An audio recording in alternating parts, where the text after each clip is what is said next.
Hello, welcome to Introduction to Java Programming. In this session, we will discuss operators, which are arithmetic, relational, and assignment operator as part of the part one of the operators. Let's start. In the previous session, we have seen what is an operator, what are called operands, what are different kinds of operators, namely unary, binary, and ternary. Also, we have seen for each operator, what are the two properties which are associated? One is the precedence and the associativity. Let's now understand these operators one after other. So as part of this session, we will discuss about arithmetic operators, relational operators, and the assignment operator. So we have 5 arithmetic operators. And these 5 operators are categorized like this. We have product, multiplication, division, and modulus operator, which are called multiplicative operators. And we have plus and minus, which are additive operators. And these 3 operators, the multiply operators, have high priority as the high priority or precedence.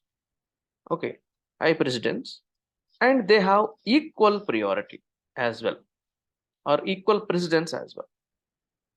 Okay, that means none of the operators is fewer than the other or superior than the other.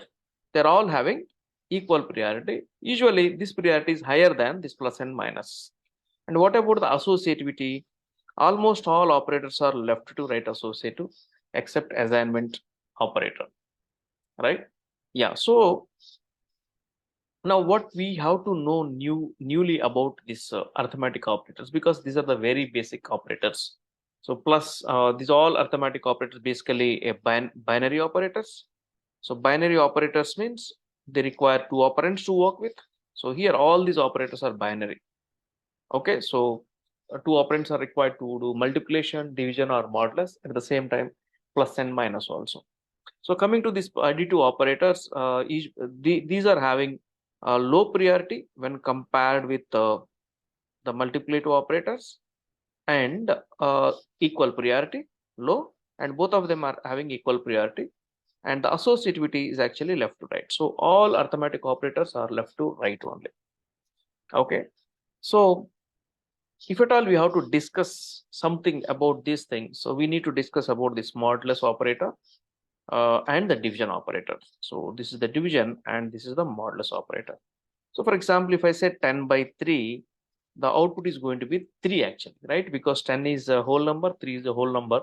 Integer division is going to happen. So you are going to get the outcome as 3. Yeah, so if you say 10 modulus of 3, 10 modulus of 3, what actually happens? First division will happen and then a remainder will be there. So what is the remainder? 3 times is 9 and you are left with 1 actually. So this is how this division and modulus operator will work. But there is something which we need to understand about this modulus and division operator, especially whenever we are working with integers. So in Java, what happens? So let me actually show you through a program. So let me have my test program over here. Okay, I have a class called public class test. This is my main class. So here, what I'm doing is I just want to take 2 numbers actually, and I want to do division and modulus. Okay, so how do I take numbers? So there are different ways. Now I can actually make use of command line arguments, which we have discussed already. So I want to take an integer x value. So int x equal to, so args of 0 I cannot do directly because it's a string. Args of 0 is a string. So what we need to do, we have to convert this into integer dot parseInt. So we have to use the parseInt method such that this args of 0 represented int value will get converted back to x. For example, if I say 1, 2, 3, initially args of 0 it is like a string, and the string is going to get converted back to 1, 2, 3. Okay, so then we will actually see y. So y equal to the same thing. So let me actually copy paste this thing. Yeah, so y is aux of 1, the second value. So here, for example, if I give the value, let's say 23 I am giving. Okay, so 23 will be represented as a string initially because aux of 1, then it will be passed to integer like this 23. Now I just want to do some division and modulus actually. So for example, if I say int result, actually this is my division result, x by y. Okay, and I just want to print this result. So I'm saying result, and then I want to do a kind of a modulus actually. I want to do a kind of modulus. Before modulus, let me actually do some int p equal to product equal to x into y, x into y. Okay, so let me also print this x into y value, that is nothing but p, and here I just want to make a int a reminder. So reminder is going to be x modulus of y. Okay, so I just want to print this when I am saying r actually. Okay, so and these are simple operators, of course. So for example, it's not 23, let us assume 20, it's just 20. So what is x by y? 123 by 20. So how many times it will go? 6 twos, right? 6 twos are 12 actually. No? So the output is going to be here. So 20, 123 by 20 is actually 6, right? 6 we are going to get actually. So now 123 into 20. So it will be like 246 and then 0, right? So that's the value actually, right? It's 246 is 123 into 2, and then we will have a 0. And what is the modulus actually? So you are going to get the modulus equal to 3. So this is what the output we are expecting. If I give 123 and 20, let's verify actually. Let's verify this. So I am into the correct this thing. I have a test class here. Let's see. I don't have test class actually. So this I need to save as to my folder actually, which is not this. So I need to go to my desktop and choose this practice Java. And here I have to give test.java. Yeah, this is test.java. Okay, so let me actually now see ls, and you will have this test.java is available. Now let's compile this java c test.java, and we'll get compiled successfully.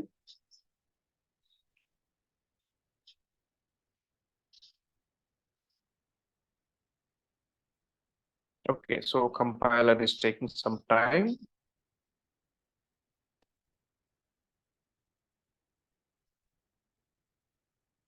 It's simple program actually. So one division, one product, and one modulus operation. Yeah, compiled successfully. And then when I run actually here, I need to pass values. So what I'm saying 123, and I told 23, I will pass actually. Right now, let's see. Yeah, what are the answers actually? So x by y is 6, and product is 2460, and modulus is 3. So this is how the multiplicative operators will work. But yeah, there is something we have to understand with the division and modulus operators. Now this time what I'm doing is try to observe actually. I have given 123 as a first value, but what I'm giving, the second value I'm giving as 0. Okay, so let me actually change over here. What I'm doing here, I am actually giving 0, just 0. My y value is going to be 0. I am converting back to 0 integer. Now what happens? X by 0, 123 by 0. What is happening actually? You are dividing by 0, right? So any number is divided with 0, it is actually going to be infinity, right? It's actually infinity. So do you have a representation for infinity? No. So now what is going to give you is an arithmetic exception. So strictly speaking, it will be like java.lang dot arithmetic exception. An exception object is going to get thrown over here. Okay, so x into y. So Here 123 into 0, any value into 0 is 0, right? It should come as 0 actually, but what is actually going to happen, I will tell you. So x mod y means, first of all, it has to divide.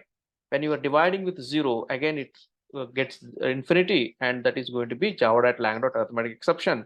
So here also we supposed to get Java.lang dot arithmetic exception. But now for this program, what happens? Whenever x by y value equal to 0, it will actually, so at this instance itself, the program crashes. At this instance itself, the program crashes because the result is actually infinity, and that infinity has no representation.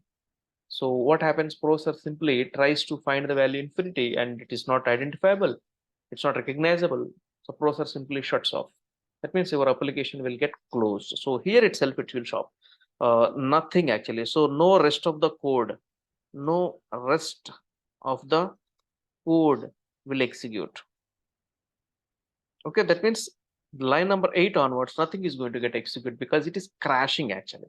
Let's see. Let's see. Okay, so I'm just saying Java test 123.0. Now observe the output actually. Yeah, nothing is getting printed. So here at this line number 7 itself, see test.main and the line number 7, you can actually see exception in thread main java.lang.arithmetic exception divide by 0. For what? Divide by 0 actually. You are dividing by 0. But because that gives you actually infinity and you don't have representation for integer infinity, so your system crashes. Okay, for example, let's say this is not there. Okay, so these two lines are not there. Now what happens if this will work actually? 123 into 0, so it is 0, but here you will have this problem. You will have this problem, divide by 0, and it crashes. Okay, because I have commented this, right? Now here what happens? X mod y. Here also division is going to happen, and then java.lang.arithmetic exception is going to get thrown, and your R is not going to get printed. But before that, you will have this particular outcome that is getting printed because x is 123 into 0 is actually 0. Let's now understand this one also. Yeah, I need to compile this because I have changed my code. So java c test.java, and if you see here, Java test, sorry, I need to give actually the values. I need to pass the command and argument. So that is 1, 2, 3 and 0.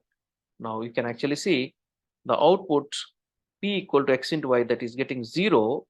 Then when you say line number 13, actually here you can see the line number 13, you have division by 0, divide by 0, exception thread main java.lang.arithmetic exception.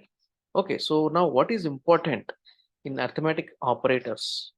Okay, so this division and modulus will actually give you arithmetic exception. So they will actually make your application getting crashed. So you must be careful whenever you are actually using these two operators. So you should be careful. Otherwise, what happens? It may lead to system crash. That means your application crash. Okay, because we don't have representation for integer infinity. Okay, so now you may ask actually, so we are speaking of only integer infinity, right? So what about the floating point infinity? What about the floating point infinity? Okay, so floating point arithmetic has infinity defined actually.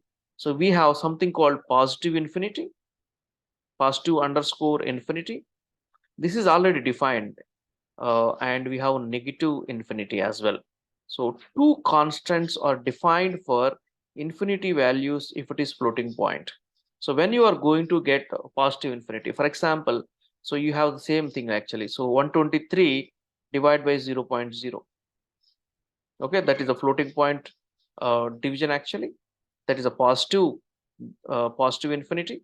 And for example, if you say minus 123, so here I am saying minus 123. This is not minus, this is just an example. Yeah, there's a positive infinity only. So here if we have this minus 123 divided by 0.0, then you will get negative infinity. So these are the constant defined for floating point arithmetic. The same fashion, for floating point arithmetic, something like this also is possible. 0 divided by 0 by 0.0. So this is not positive infinity, rather it is a NaN. So NaN means not a number, not a number. So these things have to be taken care actually. Okay.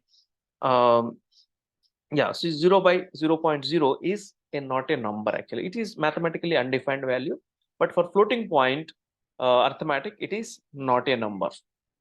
Okay, but if they are integers actually, so there is no decimal points, then definitely either this one or this one is going to be Java.lang. Arithmetic exception. Okay, Java.lang. Arithmetic exception. So if you say 10 by 0, this is going to give you arithmetic exception. This is 10 mod 0. This is also going to give you arithmetic exception. But the same is not the case with the floating point arithmetic. So floating point arithmetic has some constants defined actually. So this is about the floating point arithmetic. So these things have to be taken care because we are not going to get arithmetic exception here, here, or here. So separate constants are defined for floating point arithmetic like positive infinity, negative infinity, and NaN. Okay, so this is about the binary operators. So nothing much has to be discussed, because plus and minus, they're straightforward. We can actually use them straightforwardly in our expressions. Okay, so now we will actually move to the next set of operators, that is relational operators. Relational operators. So these relational operators can also be divided into two groups actually. So first group we just say relational only in Java especially, and the second group we actually say as equality operators. See, in C and C++ we say relational only everything, but in Java a separate thing was there for relational. So what is relational here means just greater than, equal to, less than, and less than equal to. So these are called relational. And here we have equality operator, which are nothing but double equal to operator, which is equality, and of course we have not equal to operator. But there was a separation that was given actually. Of course, still you can call all of them as relational operators, no problem. So one point here about relational operators is these are also binary operators. These are also binary operators. So that means you need to have two operands. When they apply on the operands, okay, they will give you the Boolean results. Okay, so there is relational operators when applied, so they will give you Boolean result.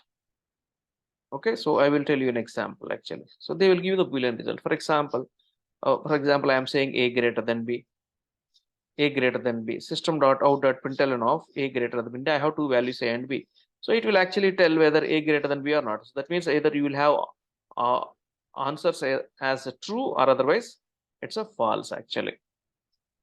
Right? So whatever the case actually, a greater than b or equal to b, whatever it is. For example, if you want to see, if you want to see this, so let me actually have here only. I can actually write x comma y values are there with me. Now I just want to print and show you. Yeah, so system.out.println, so that is nothing but pl, both x and y values are there, right? So I'm saying x greater than y, so now what is the answer actually? Okay, so if I give some normal two values, if I give normal values, not 123 and 0, for example, I'm giving 123 and 10. Okay, it's not 0. So x greater than y, yes, it is true. It is true, right? So in the same fashion, if I say system.out.println x double equal to y, so then it is false actually. They are not equal, right? They are not equal. 123 and they are not equal. Okay. Yeah. So when it is 0, it crashes. Yeah. So if it is not 0, then it will not crash. Yeah. Just I'm making the whole program to get understood actually. Yeah. Like that, you can give greater than, less than, equal to, not equal to, etc. Now let's see whether it is giving me true or false or not.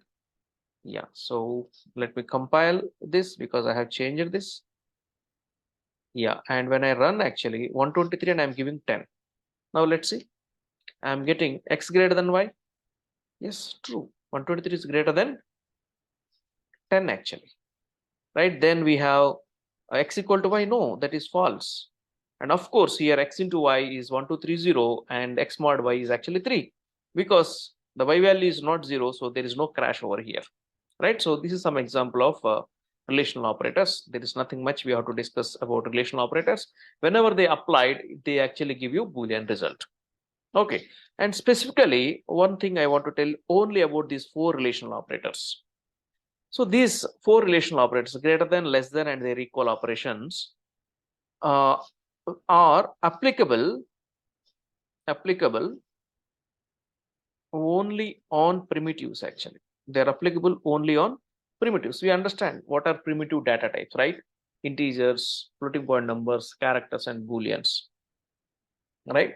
So this greater than, less than, all these are applicable only on primitives except boolean. So you cannot say true greater than false or false greater than true. Okay, but they are applicable on primitives. So for example, you have some x which is integer, you have int x, and int x equal to something, and int y equal to something. Now you can actually say x greater than y, less than, equal to, etc. and etc. Right? On Boolean, they will not work actually. Applicable only on primitives except Boolean, and not applicable on objects. That means references. For example, you have 2 string objects. Let's say string s1 equal to let's say Java, and then string s2 equal to string s1. This is s1, and let's say some s2 equal to let's say it's actually Python. Let's assume. So you cannot compare them actually. So s1 greater than s2, s1 less than s2, greater than equal to, those are not applicable actually. So applicable on primitives, applicable on primitives except Boolean, and not applicable on objects, these relational operators. Now equality operators. So these two will be there over here. So equality operators are applicable on primitives except Boolean, and also applicable on objects or references. So this equal to and not equal to operator can be applicable on objects and references also. So that means, for example, here I have these two strings here. Here I have these 2 strings. Now actually I can compare them. Okay, so I can actually compare them with equal to. Okay, so now I can say system.out.println of s1 equal to s2. Okay, s1 equal to s2. Actually, this is false, right? And yeah, not equal to. So when I say not equal to, then definitely it is true actually. So s1, then I say not equal to s2. So to be clear, I am just giving a space over here. So like that I can write actually. So this is going to be true. They are not equal actually, right? So that's why in Java we are dividing the whole of relational operators into relational and equality, because equality will work in different way. Equality will work on objects also, because you can compare objects also, whereas these relational you cannot compare. That's why we have divided them into 2 groups actually. So that's about the relational operators. Okay, so now let's understand the another operator as part of today's session. So that is the assignment operator. This assignment operator. Of course, this assignment operator is specified with single equal to. So we can actually write single equal. It's not a double equal assignment operator. So it is having the lowest priority. It's having the lowest priority. Okay, when compared with the multiplicative, additive, relational, logical, bitwise, increment, decrement, etc. So this assignment operator is having the lowest priority, and especially this is actually right to left associative. This is something which have to be understood. Right to left associative. Okay, so now when you say x equal to y, when you say x equal to y, what happens here? Y value is assigned to x. Y value is assigned to x, right? So that means x equal to, let's say, 10. So 10 is going to get assigned to x, but not vice versa. So that means what is happening here? From right side, see, from right side, it is going actually from right side to left. So this is the direction. 10 is actually assigned to x, right to left associative. Okay, and it has the lowest precedence. See, that means, for example, if I write x equal to a into b plus c, now what happens? A into b will happen first, and the whole result will get added to the c. Then finally, this whole expression value will get assigned to x. So this assignment operator is having the lowest priority. When everything is done at the right side, finally this value is going to get assigned to x. So this is what actually right to left associative. So very simple to understand. A single equal operator which is having the lowest of almost all operators, lowest of almost all operators, which we use generally in expressions, and which is right to left associative. That means right side value is assigned to left side value. Okay, so this is something, and there is one shorthand notation for shorthand, or we can say short circuit notation for assignment operator. Okay, so what is this actually? So this is possible whenever you have something like this. For example, I have something like this: a equal to a plus 10. Okay, and otherwise a equal to a into some b.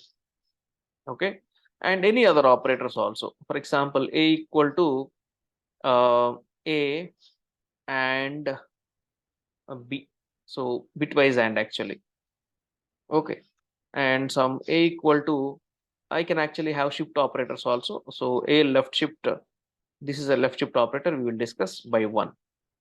Okay, and one more I will write. So a equal to yeah, let's say a plus 1. Okay, so if you observe this notation, see, this left side value got repeated in the right side also. Okay, the left side value got repeated right side also. So now this can be written in a shorthand way, shorthand notation or short circuit notation. So this whole thing can be written like this: a plus equal to 10. Okay, plus equal to a equal to a plus 10 can be written as a plus equal to 10, because a is getting repeated again, so you need not write a again. So you can say a plus equal to 10. So this one we can actually write as a star equal to b. Okay, and this is actually allowed, this is valid, this is the shorthand notation. And then here we can say a bitwise and equals to b. Okay, so this one can be written something like this. So here we can say a left shift equal to 1. So you are left shifting by 1 actually. Okay, so the first operator will come, then actually the equal operator, assignment operator. So a equal to a plus 1, it can be written like this: a plus equal to 1 actually. So this is what shorthand or short circuit notation. Okay, so this is about the 3 operators, like arithmetic operators. That is very pretty simple to understand. Only thing is, whenever you are dividing by 0, so that is division and modulus operation has certain issue, so that only has to be taken care. And floating point arithmetic, there was no problem, because we have the constant defined, like positive infinity, negative infinity, and not a number. In coming to relational operators, there are 2 types: simple relational, greater than, less than, and their equality things. And we have equality operators. So they were divided into 2 categories, because there is actually a difference. So relational operators only applicable on primitives except Boolean. They are not applicable on objects. Whereas equality operator can be applicable on primitives except Boolean, and of course on objects also. And finally, assignment operator, which is the lowest precedence operator, which has a right to left associative. So hope you have understand. and see you in the next session with the remaining operators, which are actually increment decrement operator. Then we have logical operators, bitwise operators, and finally a ternary operators. Thank you.